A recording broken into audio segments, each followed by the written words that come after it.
I'm curious, are you looking to lose weight in the new year?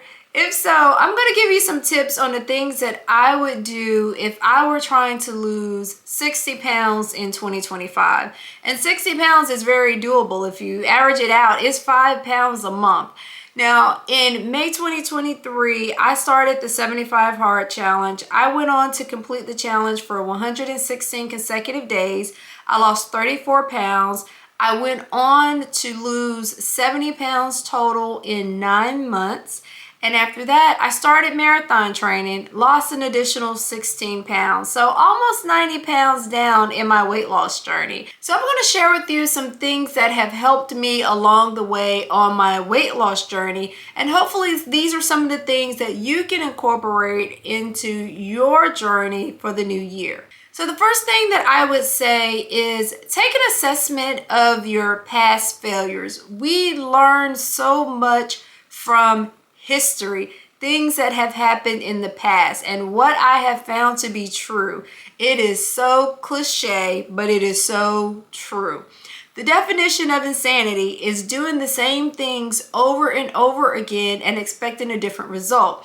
So if you don't look back on history and know, well, what caused me to be unsuccessful in my weight loss journey before, then you won't know the things to fix or the things to adjust as you go about your weight loss journey this time around. So we have to take a look at those things that have hindered us from being successful in the past. So I'm going to share with you some of the things that have hindered my weight loss progress in the past. So first of all, I'll say setting a weight loss goal. I start out on a weight loss journey, and the first thing I do is say, I want to be 125 pounds or whatever that number is. I start out with this huge, audacious goal, and it is just so off-putting. It is so far away. This time around, when I was successful in my weight loss journey, I did not set a weight loss goal. Didn't set a weight loss goal whatsoever. I actually started with the 75 Hard Challenge, and my only goal for the challenge was to finish the challenge. I didn't even have a weight loss goal for that challenge. I just so happened to lose weight on the challenge, and then I used what I learned on the challenge to then go on to lose more weight. But I decided, past attempts at losing weight, the first thing I would do is set a weight loss goal. This time around, let's do something different. And that really helped me to be successful this time. Another thing that I stopped doing, or that I didn't do, and it kind of goes hand in hand with not setting a weight loss goal, is not even getting on the scale. I was a daily, sometimes multiple times a day scale wearer. I would get on the scale and first thing in the morning, no clothes on. I get on the scale in the middle of the day. I get on the scale at night. And that scale, that number on the scale seemed to dictate my mood and dictate my efforts at my weight loss. And once I decided, you know what, that's it. I'm cutting ties with the scale. It was only then that I was able to be successful. Even right now, I don't have a weight loss goal. I have no weight loss goal, no maintenance number in my head whatsoever. I am committed to my body doing what it needs to do in order for me to be able to accomplish the goals that I want to accomplish. So if I want to run a sub 2 hour half marathon and I got to be 165 pounds to do it, so be it. And so staying away from the scale completely, not setting myself up for failure by, tying my efforts to a number on the scale has just really allowed me the mental freedom in order to be able to accomplish my goal. Another thing that contributed to past failures was me just trying to overcomplicate things. I would start off on day one of my weight loss journey, and I would incorporate so many things, so many changes at once. It was just so hard to keep up with them, and it was so overwhelming. I would have, goals for what I wanted to eat, goals for drinking water, goals for exercise, and how many times I was going to the gym. And let's throw in intermittent fasting. So now you got a fasting window. And all that, I just really overcomplicated it. This time around, I just simply said, keep it simple. We're going to walk most of the workouts because it's just simple. All you need are a pair of walking shoes. We're going to count macros because it is simple. You track what you eat and count it against macro goals. I just really just kept it simple this time. And that was definitely one of the things that helped me on my journey and helped me to be successful. Another past failure was the lack of discipline. I was just really undisciplined, especially when it came to eating, because I'm an emotional eater and I tend to eat all of my feelings. It doesn't matter how I'm feeling, happy, sad, grieving. It didn't matter. Like, I just ate all my feelings. And so I was very undisciplined in that regard. And I really had to call that out. And that was the reason why I started 75 Hard Challenge. That challenge is designed to instill discipline in you. It's designed to get you going with that discipline. It forces you to do hard things and to make life sacrifices. And so by completing that challenge, I learned discipline, and I just kept going. And so I really had to, take stock of that and say, okay, I need some discipline. Where can I get it from? And that is where the 75 Hard Challenge came in for me. So lack of discipline, once I got that under control and was able to be disciplined, that is when I saw success. Another thing I would say, and it kind of goes hand in hand with discipline, is being consistent. I would start out, on a weight loss journey, and I would try to let motivation carry me. And as we know, motivation is fleeting. It is tied to an emotion. It doesn't last very long. And that is where the discipline kicks in. But once that motivation is gone, if that's what you rely on, then you're inconsistent. You start out with, okay, I'm going to the gym on Monday, Wednesday, and Friday. And now the next week is like, okay, I'm going to go to the gym on Monday and Wednesday. Now it's like, okay, something came up and I'm going to go on, just Tuesday night for 30 minutes. And being inconsistent with my efforts really hindered my progress before. And then I would just simply quit. And so I would say that, getting that under control, be consistent. You don't have to be perfect, but you have to be consistent. Maybe if you decide to go to the gym Monday, Wednesday, Friday, and something comes up, well, maybe you can't go Friday, but do it on Saturday. Still get your 3 days in. Just because something came up on Friday doesn't mean you skip it all together. Be consistent. Don't be perfect. It doesn't have to be perfect, just consistent. And then the last thing I'll say about checking in on past failures is that I was never getting to the root of the problem. I was always focused on my weight and trying to lose weight, when come to find out, weight was just a symptom of a bigger issue. And I needed to resolve that issue before I could ever see a change in my weight. And so once I got that under control, once I called that out and said, hey, I need help, there is a bigger problem than my weight, and I took care of that issue, I faced it head on, that was when I was finally able to lose weight, and I've been able to keep it off because I resolved the root cause of the problem.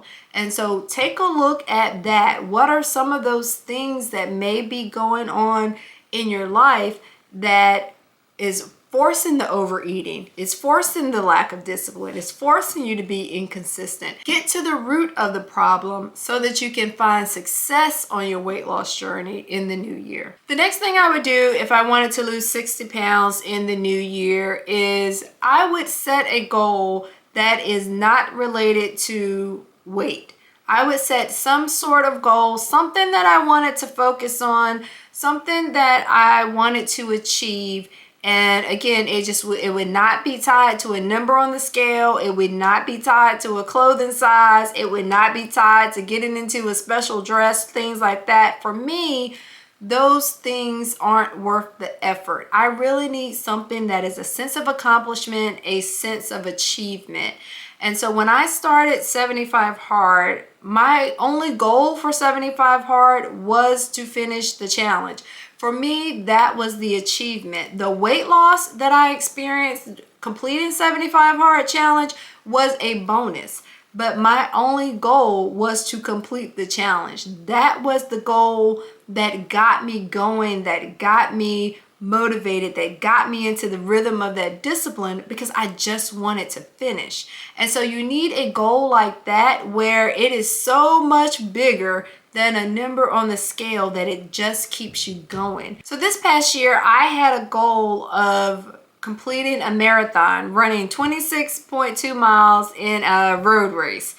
And so I pulled out the training plan and I trained for 18 weeks during the summer in order to be able to run that marathon in the fall.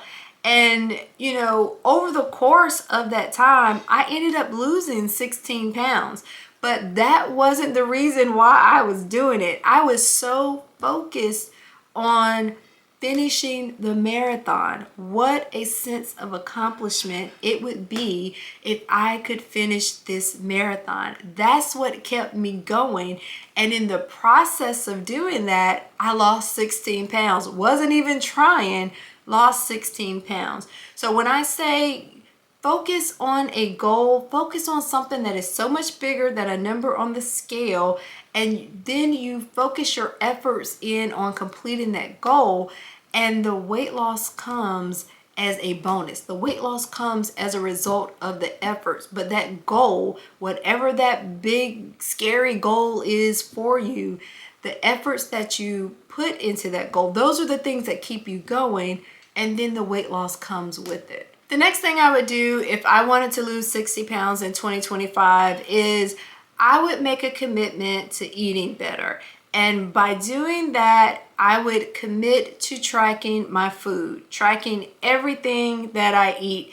There are so many apps out there now where you can track what you eat. I use MyFitnessPal just because it's what I have and it's what I use. But there are so many other apps out there where you can simply track what you eat. And what I find is that when I track what I eat, I tend to eat better because now I see how much sugar the Oreo has in it. Now I see how many carbs the cake, the pie, the ice cream have in it. And so I'm more mindful of those things. And so I would just recommend that you find an app, something that you like, and just start tracking the foods that you eat, and slowly, it's going to be a slow process, start making incremental changes to clean up your diet. Now, one of the things I did, and one of the things I always recommend people do, is go to the TDEE calculator, tdeecalculator.net, put in your information, and it will give you goals for macros, proteins, carbs, and fats.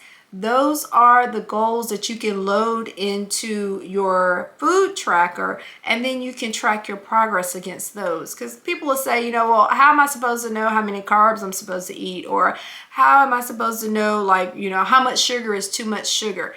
If you use that calculator and you take those macros and you put them into your tracking app and you track your food against that, it will calculate for you those macros and tell you, hey, you've had too much sugar today. And you know that you need to adjust that for the next day. So just make a commitment to tracking the food that you eat, and then slowly start to make changes and make healthier food decisions. The next thing I would do if I wanted to lose 60 pounds in the new year is to make a commitment to movement.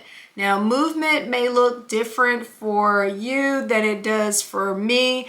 I would highly encourage you, if you can, to get in 10,000 steps per day. when I was doing 75 hard challenge and I was pretty much just walking most of my workouts, I figured out that 90 minutes of walking equated to me hitting about 10,000 steps every day. And again, I lost 30 pounds on the first 75 days of that challenge. And I was just simply walking most of those workouts. And so I would say that if you can get in 10,000 steps per day, it doesn't have to be, the strenuous cardio. You can just simply walk, because that's how I started out, simply walking. And then as you get more accustomed to movement, then you can start to incorporate other things. You can run if you want to. You can stair climb if you want to. You can do the elliptical if you want to. You can strength train, things like that.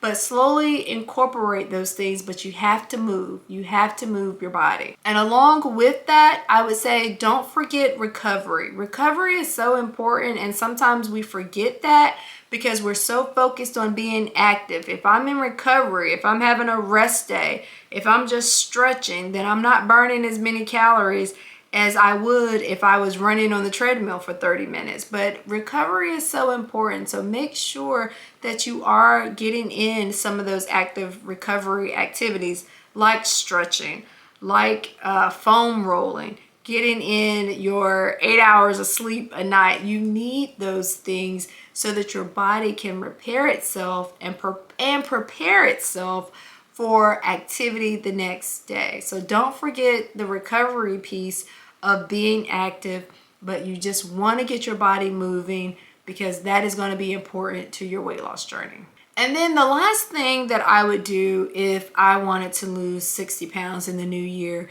is to figure out a way to track my efforts without relying on something like the scale.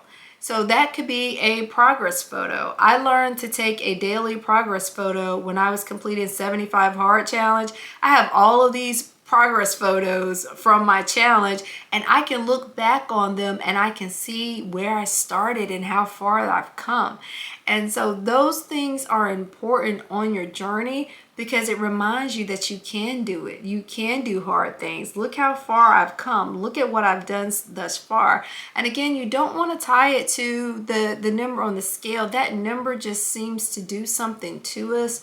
And so you want to tie it to something that is more tangible, like progress photos, or how much better you feel, or how much better your clothes fit. But find a way to track your progress without using the scale. Again, I use photos and I use videos. I have taken photos and videos of my entire weight loss journey. I can probably show you a photo of every single day for the past 2 to 3 years. But you want to be able to track your progress in that way. Maybe for you, it's not a photo, but maybe it is that food app where you're tracking your food, and in some of those apps you can also track your movement as well. So maybe it's just simply tracking it in the app, and then you can go back through the app and see the changes that you've made in your food and the changes and the progress that you've made in completing your 10,000 steps. I use the Peloton app when I'm working out, and that has a summary on it, and it gives you a blue dot every day that you have completed an activity. And so that's a good way, a good visual for me of tracking my activity for the month, because I'm always anxious to get a blue dot. I'm always, I want to be sure that I get that blue dot and keep my streak going. But it's also progress for me. I can also see the progress over time and what I've done in the past, and it encourages me to keep going. So that's another thing that I use as a visual to track my progress. When I'm running outside, I use a running app that will track the metrics of my runs. And so now I can look back and I can see what was my fastest 5K time, what was my fastest 10K time, what was my fastest half marathon. And now I have goals to set for future races because I have that information, and I can use it and analyze it and I can really use it to progress and to get better. So all that to say, figure out a way to track your efforts so that you can see your progress over time. You are not gonna lose 60 pounds in 2 weeks. It will take time. Now, it may not take the entire year, but what I promise you is that if you incorporate these tips and you are consistent at it, you have that discipline to get up and do it when you don't feel like it, to do it because it's the right thing to do it because it'll get you to your goals, I promise you, you will see the results. You just have to keep at it. And like I always say, it doesn't have to be perfect. It just has to be consistent. You just have to keep going. Don't quit and you will reach your goal. All right, so if these tips have been helpful to you, take a moment and give the video a thumbs up. And if you haven't subscribed, take a moment, hit the subscribe button. I love to have you here in our community. I wish you much success on your weight loss journey in 2025. You can do this. We can do this. I am here rooting for you, encouraging you. Go out and be great. Take care, and I will see you in the next video.